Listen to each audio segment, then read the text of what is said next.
आज हम पढ़ने वाले हैं बैक्टीरिया के बारे में। बैक्टीरिया एक्चुअली होता क्या है, ठीक है।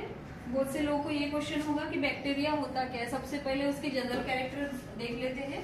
बैक्टीरिया रहेगा यूनिसेलुलर और मल्टी सेलुलर होता है, यानी सिंगल सेल वाला बैक्टीरिया, मल्टी सेलुलर यानी ज्यादा सेल वाला।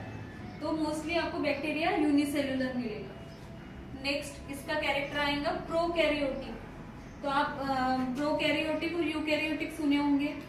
तो उसमें से प्रोकैरियोटिक मतलब होता है कि उसका वेल डेवलप न्यूक्लियस नहीं है, और अगर यूकैरियोटिक है तो उसका जो न्यूक्लियस है वो वेल डेवलप्ड है। जब हमने सेल पढ़ा था ह्यूमन एनाटॉमी में, तो सेल के ऑर्गेनेल्स के साथ में हमने उसको पढ़ा था कि न्यूक्लियस होता है, फिर न्यूक्लियोप्लाज्म होता है, फिर साइटोप्लाज्म होता है, outer cell wall, inner cell wall. तो उसमें से कुछ बॉडी पार्ट्स इसके पास भी है, बॉडी पार्ट्स यानी उसके ऑर्गेनेल्स बोलेंगे, कुछ सेल ऑर्गेनेल्स के साथ में ये सेल बैक्टीरिया का सेल बना हुआ है। तो बैक्टीरिया के सेल में क्या क्या पार्ट रहते हैं ये अब हम देखेंगे। और ये क्या है, बैक्टीरिया एक लाइव सेल है, यानी एक जिंदा सेल है। लाइव सेल होता है मतलब वो अपने आप ही खुद का डिवीजन कर सकता है, यानी 1 से 2, 2 से 4, और वो छोटे से बड़ा भी होगा, यानी वो अपना लाइफ जी सकता है। तो सबसे पहले हम ये जो बैक्टीरिया है, ये बैक्टीरिया में क्या क्या ऑर्गेनल्स रह सकते हैं उसके बारे में यहाँ पे डायग्राम है। तो ये देखेंगे, ये जो सबसे आखिरी में ये दिख रही है आउटर सेल वॉल दिख रही है, इसको हम कैप्सूल बोलेंगे। कुछ बैक्टीरिया कैप्सुलेटेड होते हैं और कुछ नॉन कैप्सुलेटेड होते हैं। मोस्टली देखा गया है कि ग्राम नेगेटिव बैक्टीरिया ही ज्यादा से ज्यादा कैप्सुलेटेड होते हैं। तो कैप्सूल अगर नहीं है किसी बैक्टीरिया को तो डायरेक्टली उसका क्या रहेगा, आउटर सेल वॉल रहेगा, आउटर मेम्ब्रेन भी बोलेंगे हम उसको, जो ये है। और उसके बाद में इनर मेम्ब्रेन, ये आउटर और इनर मेम्ब्रेन के बीच में जो स्पेस है उसको बोलेंगे हम लोग पेरीप्लाज्मिक स्पेस, ये वाला है।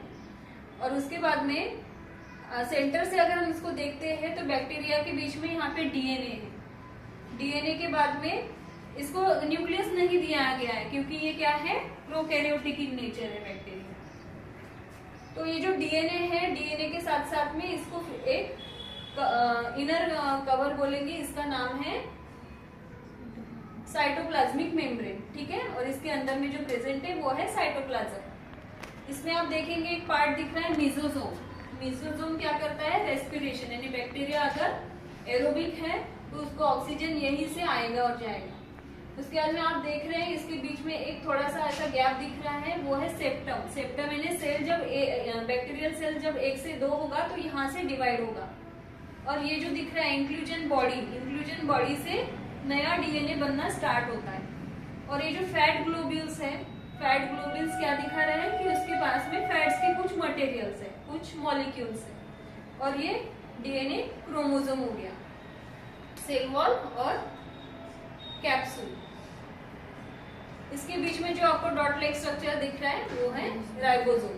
अब आखिरी में आपको बताना चाहती हूँ कि बैक्टीरिया के ऊपर में हेयर लाइक स्ट्रक्चर पूरे ऑल ओवर द बॉडी रहते हैं, छोटे छोटे हेयर, उसको हम पीलाई बोलते हैं। यहाँ पे इतना ही ड्रॉ किया हुआ है, लेकिन ये पूरे ऑल ओवर बैक्टीरियल सेल के ऊपर होता है। उसके बाद में पीलाई के जैसे ही एक दूसरा स्ट्रक्चर है, इसका नाम है फ्लैजेलम, यानी फ्लैजेला भी बोलते हैं। तो फ्लैजेलम जो है उसके बॉडी से 3 गुना बड़ा होता है, इससे भी लंबा होता है। तो फ्लैजेलम देखा गया है या तो वो सिंगल होता है एक साइड में, या तो इधर और इधर दोनों तरफ होता है, या तो ऑल ओवर द बॉडी यानी पूरा सेल वॉल के ऊपर होता है। तो ये फ्लैजेलम का एक फंक्शन होता है कि वो बैक्टीरिया को मोटिलिटी देता है, यानी अगर बैक्टीरिया के पास में फ्लैजेला है तो बैक्टीरिया मोटाइल है, ऐसा कहा जाता है। तो ये हो गई बैक्टीरिया के बारे में जानकारी। बैक्टीरिया जो है सराउंडिंग में बहुत सारे बैक्टीरियाज है, उसमें से यूजफुल बैक्टीरिया बहुत सारे और लेस देन 1% बैक्टीरिया होते हैं जो हमारे लिए हार्मफुल होते हैं।